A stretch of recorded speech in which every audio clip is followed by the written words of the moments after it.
Today we're going to talk a little bit about buzzwords like customer centricity and personalization, but we're going to go a little bit deeper than just the words because there's a lot that goes into customer centricity, strategy, operationalizing, making things happen. And my name is Irene Sabaha. I'm the retail industry principal for Treasure Data. I guess I should do introductions before I start talking about what we're doing. I have with me two of our partners, Gadi Hobeka, who is the managing partner for Artifact here in the United States, French company. Yes. And Nick Antoniadis, not only a classmate of mine from business school, but also the vice president of retargeting at HelloFresh. And by video, we have Patricia Christman, who's not able to join us, but she's the head of data engineering, architecture, and governance for Nestle in Brazil. And Nestle has been a client of Treasure Data, as a very good success story for us, and we're really eager to have you listen to some of the things that she has to say. So, let's jump right in, shall we?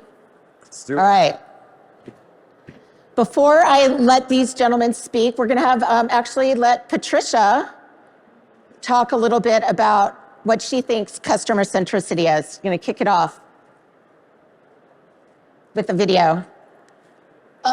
Here in Nestle, we have, and I think not just in Nestle, right? In the entire world, things has changed a lot with the pandemics.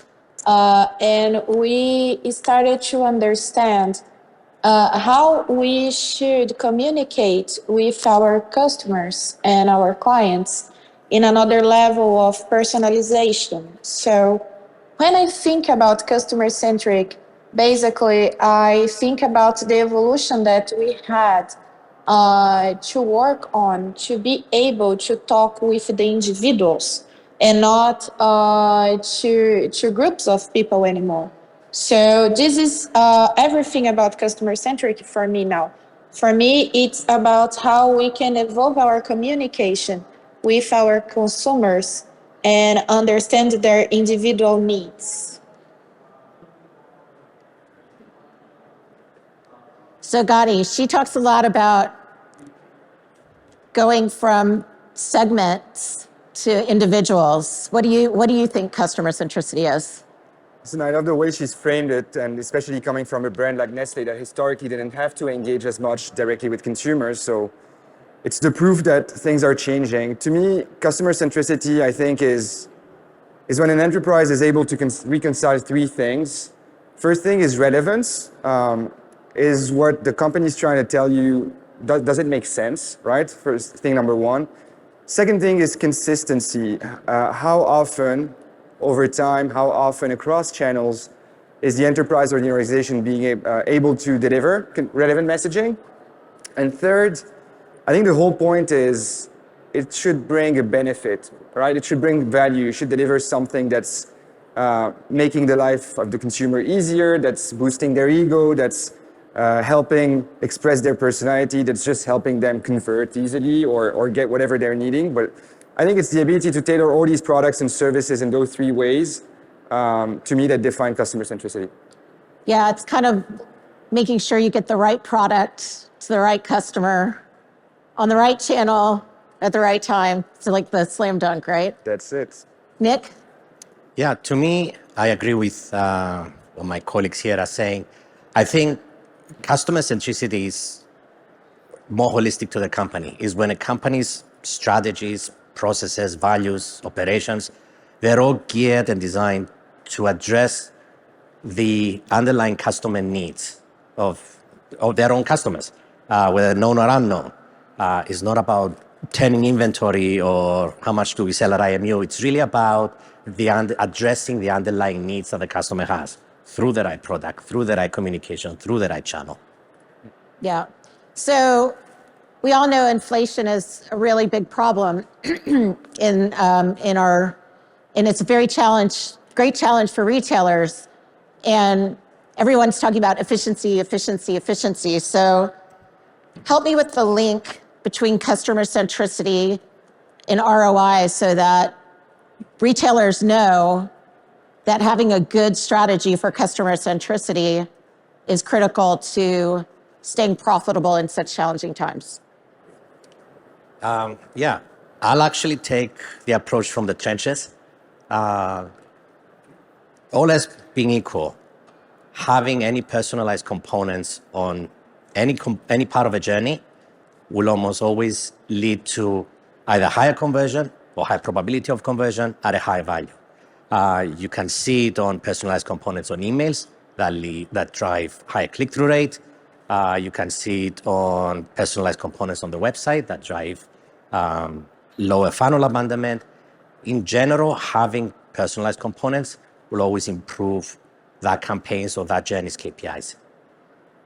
Yeah, no, I agree with Nick. I think we've seen improvements across our clients ranging from as little as 5 or 10% if you're a really decently mature company to even 30, 40% in your marketing spend if you're a less mature company and you're venturing into personalization. So it has direct benefits on your media KPIs, on your business KPIs, undoubtedly, and it's been proven over and over again. But I think it's interesting to look at it from a short-term standpoint, but long-term, what you're trying to do eventually is build that customer advocacy, right? Build that customer captivity, build that relationship, or what everybody calls loyalty, but loyalty is just a consumer loving what you're delivering to them and just coming and coming again, but not only doing that, recommending your services and products to other people, getting on social and getting a little bit viral about it and advertising for it. So eventually, I think it's short-term operational efficiency and it's long-term value and growth to the companies that do that really right. Right. Now, the next part is bringing it to life and operationalizing it. Like it's easy to talk about, but actually, how do you make it happen? And we're gonna listen to Patricia for a minute, talk about how she brought it to life at Nestle. We understand that the environment is complex, right? We always will have one more source and another source and another source, and those are different data sources, and we need to understand that we are not going to reduce this. We are going to increase this. So, for example, when we decided to have a CDP, and not even a year ago, we had 30 different data sources, and now we have more than 60. So it's 100% more than we had when we decided to have a CDP. So the idea to reduce complexity, and it's also very aligned to have a CDP, is only to have an environment that we can manage this in a simplified way, because the number of sources will still be increasing over and over and over and over. And we know that this will not going to stop. And we don't want this to stop because we want to have more and more information always.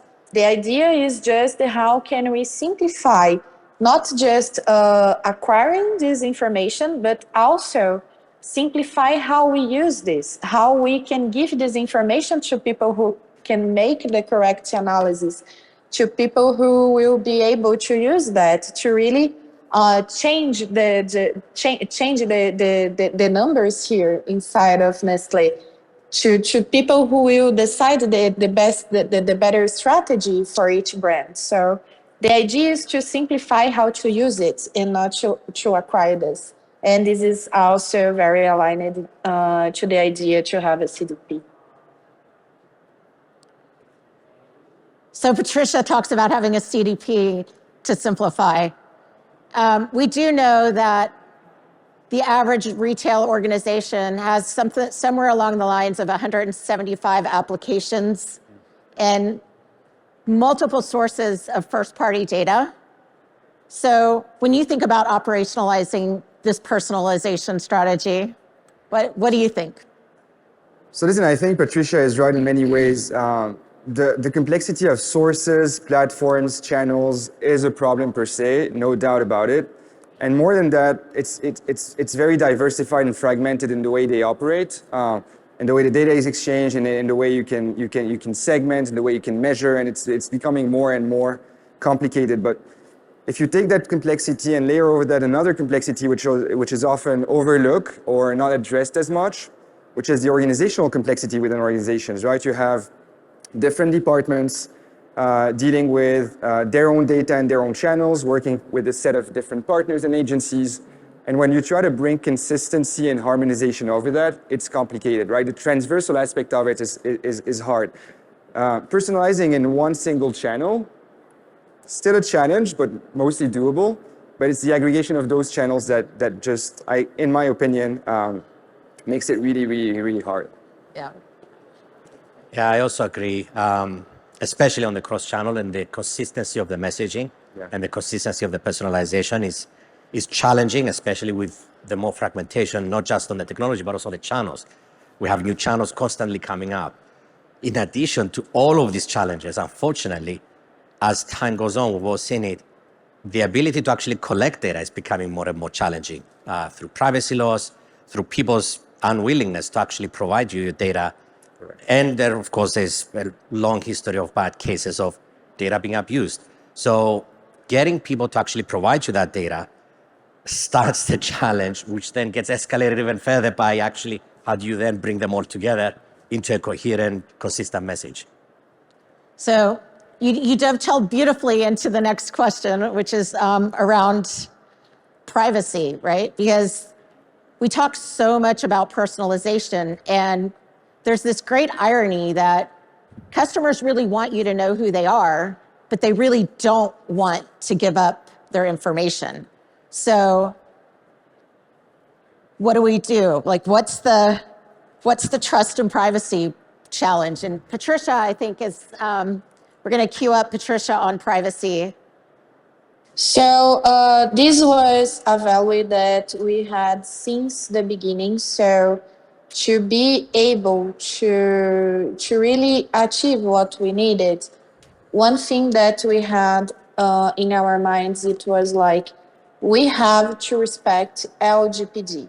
For the ones that don't know what is LGPD, it's the same as GDPR that we have in Europe.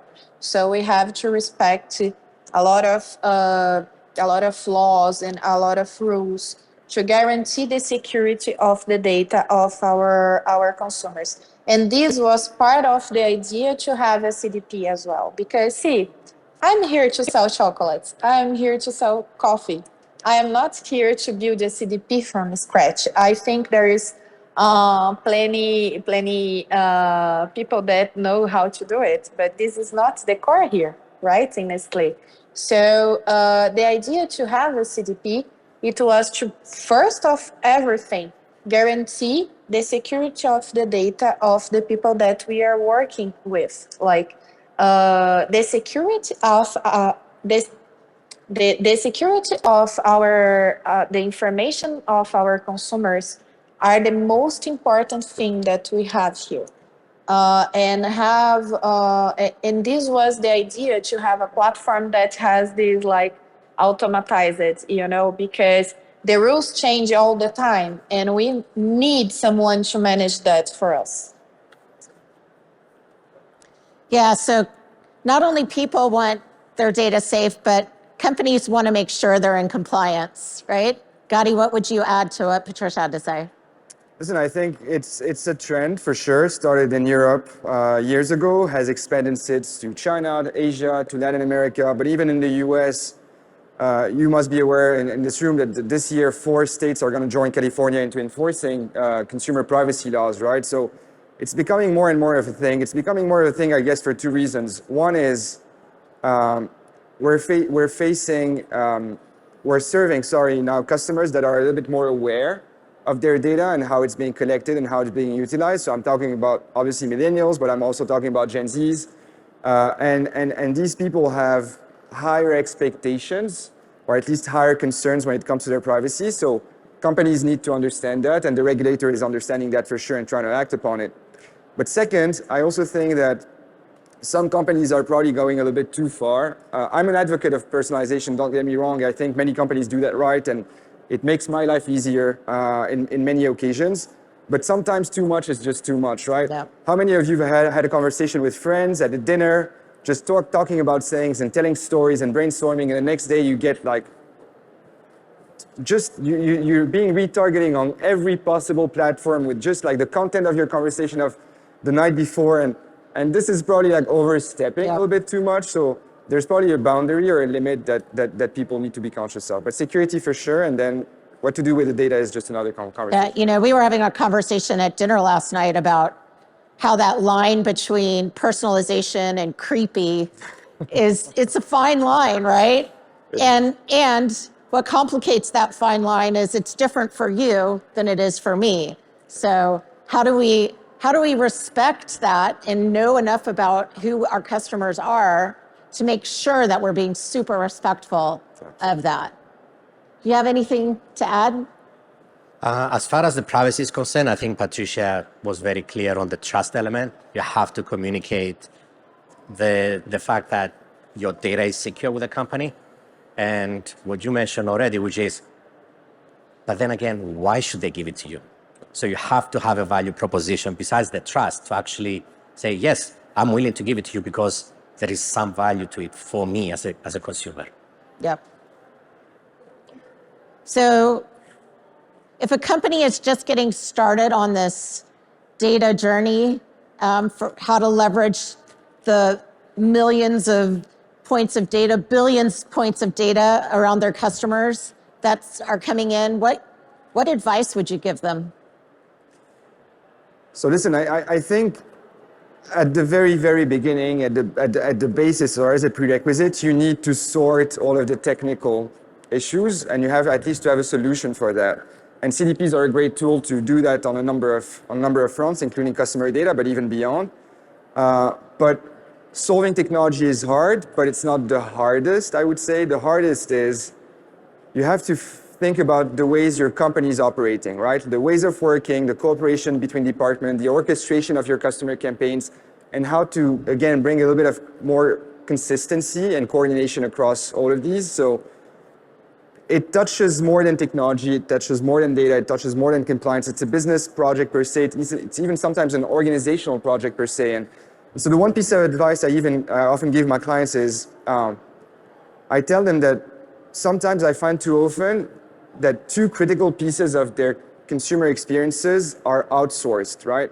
One is the targeting and audience building, and the second one is measurement. And even sometimes I find that these two things are often given to agencies or to external partners, which is good, because not all companies have the competency to do that. But I tell them that if you start internalizing your capabilities on audience building and audience engineering and having maybe a central team within your company that's going to focus on that, and then dispatch those audiences to every different channel or touch point, then you're solving one part of the issue. If you're then measuring accurately what's knowing and you understand what your consumers have been exposed to, how they're reacting, how they're behaving over time, then you sort of control the outcome. And by controlling a little bit of the input and the outcome, you start gaining control over your personalization. You get some traction. Exactly. Yeah. Best advice I could give. Best advice I would give to anyone is don't try to build the perfect tool. It's not about perfection. It's not about all-encompassing, the ultimate omni-channel perfect way of doing things. Launch, start, take a leap, take whatever channels you have, take whatever data you have, figure out the channel that you can deploy first and deploy. Start. Start small, but start. And that will open up an understanding of what data gaps you have, what technology gaps you have that you may need, what processes, even down to resources. Sure, you can deploy dozens or hundreds of versions of an SMS or an email or a journey on the site. But somehow all this has to be monitored, tracked, built, and analyzed. So start small. And even if a particular channel is personalized and you don't have a perfect consistency with the other, that's fine. You're starting. You're beginning to get that interaction with the customer beyond the batch and blast. That's great. Thanks. So we're going to talk a little bit about what our panelists think success looks like around customer centricity and personalization. And we're going to start with Patricia. company as big as Nestle, so we have like 42 million have buyers. We have like more than 14.7 million of different unique consumers. And we are in in an area that we have Netflix. So everybody uses Netflix, right? And sometimes I just sit and think a little bit about why everybody likes Netflix. Because Netflix sends exactly what you want to watch. They understand you, they understand your needs. When we talk about our campaigns, this is what I think about personalization. Netflix for me is like the best example we have. I want to get as Nestle as good as Netflix. When I say to you, like, you should take this coffee or this chocolate, I want it to be as assertive as we have, like, for example, Netflix offering you a new movie, a new series. So, and to be able to do that, we have built this environment and we are acquiring all those data, and we actually already put in place the CDP. And the idea is to be able to talk with our consumers, understanding their needs, offering something that makes sense for them. Because if it makes sense for them, it makes sense for us, and everybody's happy. If it makes sense for them, it makes sense for us, right? So Netflix as the pinnacle of success in being able to curate a product assortment for your consumer. What do you think success is? Listen, I think Netflix does a great job indeed, and Patricia is right. If the customer is happy, the business is happy. So at the end of the day, when you look at success, I think there's different metrics that you can look at, but I always try to look at both angles. From a customer standpoint, a success metric is as simple as how happy your customer is, right? Yep. How likely is he to recommend your brand? How satisfied is he with your services? Are you making their life easy, right? In my previous company, we used to measure something that's called the consumer effort score. How much effort does it take them to get to a certain outcome? And we would just strive towards reducing that amount of effort to make things as smooth and as easy as possible.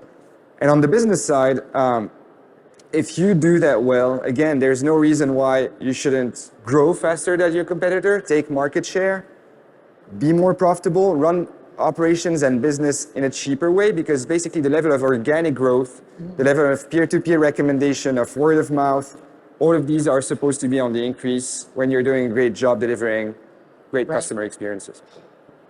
Nick, what's success look like for you? To me, I'll go back to the whole idea of addressing customers' needs.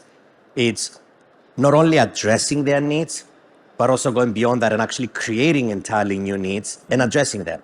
Patricia mentioned Netflix. You mentioned Netflix, which is a great success story. They went out of their way to actually start creating content that addressed needs, that created that demand for their content. And I think that talks cleanly about figuring out how to address people's needs, how to predict them and address them before they actually get there, and actually creating entirely new ones. Don't wait until somebody comes to you looking for t-shirts. Be able to predict and go to them with, it's time for new t-shirts. And within, of course, the boundaries that we discussed about not crossing over. But it is about addressing those needs and creating entirely new ones. So you're basically saying pursue the Henry Ford strategy, right? In a way, yep. Don't build a better horse, build a different vehicle. Yeah? Okay. Any closing thoughts for you guys? Anything you want to add? Listen, yeah, I think if we try to look into the future a little bit, and I might think that for the marketers in the room, I have two bad news and two good news. So bad news number one is I'm spending more and more time listening to Gen Z consumers to understand how these people function. And they're tough. They're really tough, and they're coming your way. They have higher expectations. They're more demanding. They're more individual than ever. They do a lot of research. They choose brand really carefully and pick them really carefully, and they're not as sensitive or permeable to traditional marketing as maybe our generation was. So So that's going to become a challenge. So you marketers better be ready for that. And the good news, though, is they love authenticity. They love purpose. So if you're able to dig deep into your brand and really understand what makes it so special, how maybe it was created or crafted from the start, and be real to that, they'll probably answer to it, right? I think one of them said in a recent conversation something I really liked. He said, I'm interested in brands that have something to say rather than brands that have to say something. So I think it's really stuck with me. It's really powerful. So be true, be real, be authentic. I think bad news number 2 is Patricia talked about the multiplicity of channels and the complexity that's on the rise and the fact that it's not stopping, right? And I think she's right. We've already been dealing with a really complex landscape in terms of offline channels and formats, online channels and formats. And now virtual is around the corner, right? Blockchains, metaverse, still very nascent, still people are figuring out how to use it. But tomorrow you might have new IDs, new profiles, new platforms to integrate into your current marketing landscape, and it's not going to make anyone's job easier. Good news, though, is that I think 2022 was a pretty spectacular year in terms of technology and AI. And I think that the companies that are setting themselves for success and embedding AI in their ways of working, embedding the functionalities, the capabilities of that, will probably have an easier path forward, and will probably be able to deal with that complexity in a smoother way than those that don't. Awesome, thanks. To me, there's 2 things that we touched on, and I think they're the big drivers that I want to see how they kind of come together in the future. One is all about privacy, and depending on the research you read, 70, 80, 90% of consumers don't want you to give you their data. They don't want you to house their data. They don't want you to use their data. None of that. And then you've got all the other research that says 70 to 80 to 90% of consumers, they want you to personalize. They want you to recognize them. They want you to address their needs. And they want to customize their offerings to them. So my prediction is somehow those 2 have to come together.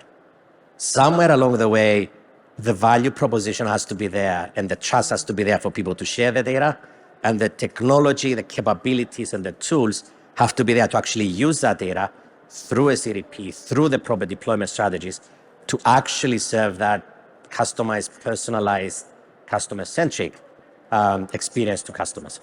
Yeah, so nobody's going to just give you their data. There has to be a value proposition in there. Yeah. Yeah. Okay, so we have about 1 minute left. So just kind of in closing, I hope that you all learned something about how to dig a level deeper around thinking about personalization and customer centricity. But we will be available in the back of the room afterwards, or just outside. If you have any questions, we'd love to continue the conversation outside. Thanks for your time. We appreciate it. Thank you so much. Thank you.